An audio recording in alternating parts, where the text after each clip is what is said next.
আজকে আমরা দেখব বি ভার্ব কোনগুলো, কোথায়, কখন, কিভাবে ব্যবহার করতে হয়।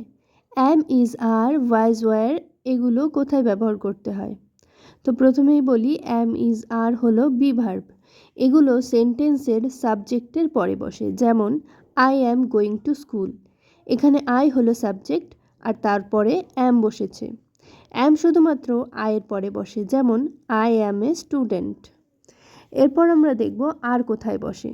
আর বসে ইউ, দে এবং উয়ের পরে। যেমন ইউ আর এ জিনিয়াস, এখানে ইউ হলো সাবজেক্ট আর তারপরেই আর মানে বি ভার্ব বসেছে। এর পরের এক্সাম্পল হলো we are going to school, এখানেও কিন্তু উই সাবজেক্ট আর তার পাশে আর বসেছে। তারপরের example they are going to school, এখানেও কিন্তু একই রকমভাবে সাবজেক্টের পাশে বি ভার্ব বসেছে। ইজ কোথায় বসে দেখে নিই। হি, শি, ইট, দিস, দ্যাট এবং যে কোনো নাউনের পাশে ইজ বসে, আর সেটা কিন্তু অবশ্যই সিঙ্গুলার নাম্বার হতে হবে, তবেই কিন্তু ইজ ব্যবহার হবে। এরপরে আমরা দেখব ওয়াজ এবং ওয়্যার কোথায় বসে। ওয়াজ এবং ওয়্যার পাস্ট টেন্সে ব্যবহার করা হয়। বাক্যের সাবজেক্ট যদি সিঙ্গুলার নাম্বার হয় তবে ওয়াজ বসবে, এবং বাক্যের সাবজেক্ট যদি প্লুরাল নাম্বার হয় তবে ওয়্যার বসবে সাবজেক্টের পরে। এবার কয়েকটা এক্সাম্পল দেখে নিই চলুন। তো এখানে প্রথম এক্সাম্পল হলো she was playing with me, সে আমার সাথে খেলেছিল। এখানে শি হলো সাবজেক্ট আর ওয়াজ হলো বি ভার্ব, এটা কিন্তু সাবজেক্ট মানে শি এর পরে বসেছে। এরপরে আমরা দ্বিতীয় এক্সাম্পলটি দেখে নেব। তার আগে বলি, আপনারা যদি আমার চ্যানেলের নতুন ভিউয়ার্স হয়ে থাকেন তাহলে অবশ্যই চ্যানেলটিকে সাবস্ক্রাইব করে পাশে থাকা বেল আইকনটা অল করে দেবেন।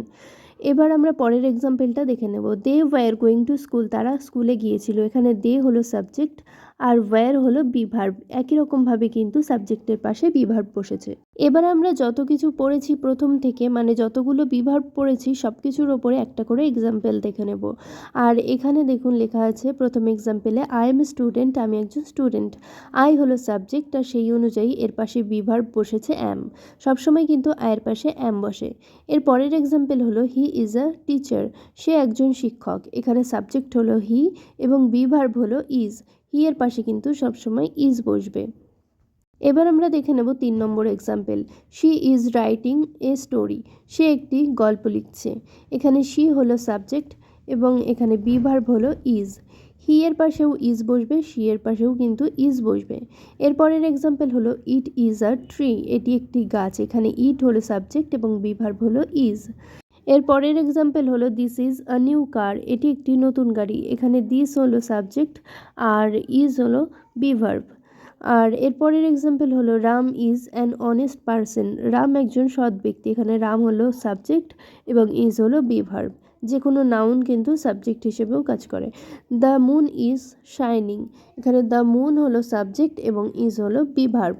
সমস্ত বি ভার্বের ওপর কিন্তু একটা করে এক্সাম্পল দিয়ে দিলাম। এরপর আপনারা এগুলো সলভ করার চেষ্টা করুন। প্রত্যেকটা কোশ্চেন নাম্বার দিয়ে আপনারা অবশ্যই কিন্তু উত্তরগুলো কমেন্ট বক্সে লিখে জানাবেন, তাহলে আমি বুঝতে পারবো কে কতটা শিখতে পারলেন।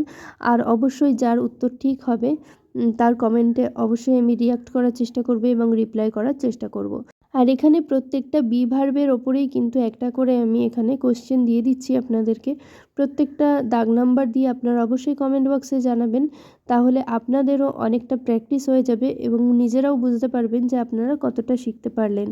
আর চ্যানেলে নতুন হলে অবশ্যই কিন্তু চ্যানেলটাকে সাবস্ক্রাইব করে পাশে থাকা বেল আইকনটা প্রেস করে দেবেন, তাহলে পরবর্তী ভিডিওর নোটিফিকেশন আপনাদের কাছে সহজেই পৌঁছে যাবে। আর সহজেই ইংরেজি শেখার জন্য অবশ্যই কিন্তু চ্যানেলটাকে সাবস্ক্রাইব করতে হবে। আর ভিডিও ভালো লাগলে অবশ্যই কিন্তু একটা লাইক করে দিতে হবে, তাহলে পরবর্তী ভিডিও তৈরি করার জন্য অনেকটা উৎসাহ পাবো। তো দেখা হচ্ছে পরের ভিডিওতে, ততক্ষণ সবাই ভালো থাকবেন। নিয়ে আসছি নতুন একটা কোনো টপিক।